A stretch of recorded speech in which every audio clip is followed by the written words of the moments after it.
From Johannesburg, this is Tonight with Jane Dutton. What's South Africa's connection to the Israel-Palestine conflict as a new nation-state law comes into effect? We find out tonight with our panel. Shaun Abrahams is out, but who can restore the credibility of the NPA? Cyril Ramaphosa has 90 days to find the best person for the job. And tonight, a new half hour of the big stories from South Africa and around the world.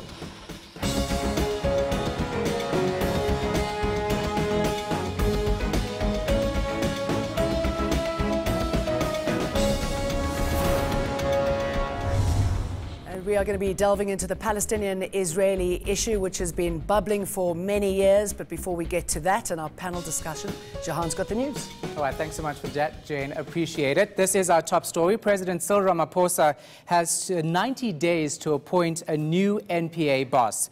Now, the Constitutional Court ruled that Mxolisi Nqasana's removal as NPA head and Shaun Abrahams' subsequent appointment were unconstitutional. Nqasana is also liable to pay back some of the 17.3 million rand he received to quit. And Abrahams has been ordered to vacate his office immediately.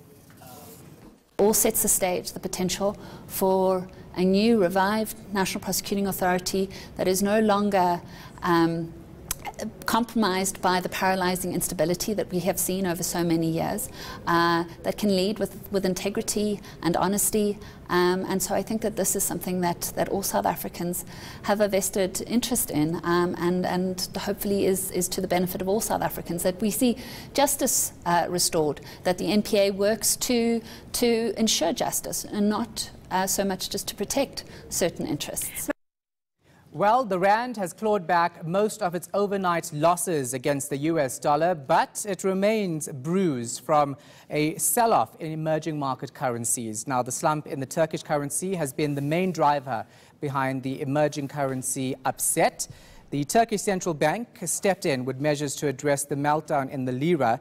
Just more than 2 weeks ago, the rand traded at around 13 rand 10 cents to the dollar, and then before reversing course due to a combination of factors, now including land expropriation concerns. There are now increasing concerns over future fuel price increases and interest rate hikes as the rand hovers at around 14 rand 50 to the greenback. FNB's Wayne McCurry says he's not too concerned.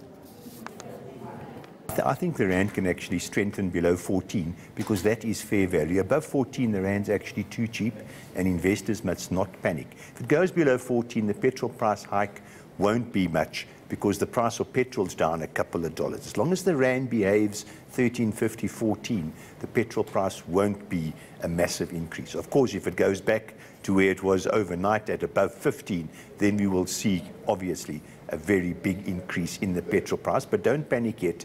This seems to be a little bit of, quite an illiquid market, and obviously someone had to cover their positions, and the rand is recovering a little bit where we stand now. And the Gautrain strike is officially over, but it'll take a few days before the service is fully operational. Now, union leaders agreed to a wage deal ending their 2-week-long wage strike. The deal follows marathon meetings over the weekend. The United National Transport Union initially wanted a 10% increase, but settled for 8%. Under the deal, all workers' minimum wage will be increased, and an incentive bonus has been introduced. With a once-off payment guaranteed at the 31st of December of 5,000. The second 5,000 will be measured in terms of the company's performance from September 1 this year till August 31, 2019, and payment will be made on the second 5,000 depending on the performance at the end of September 2019.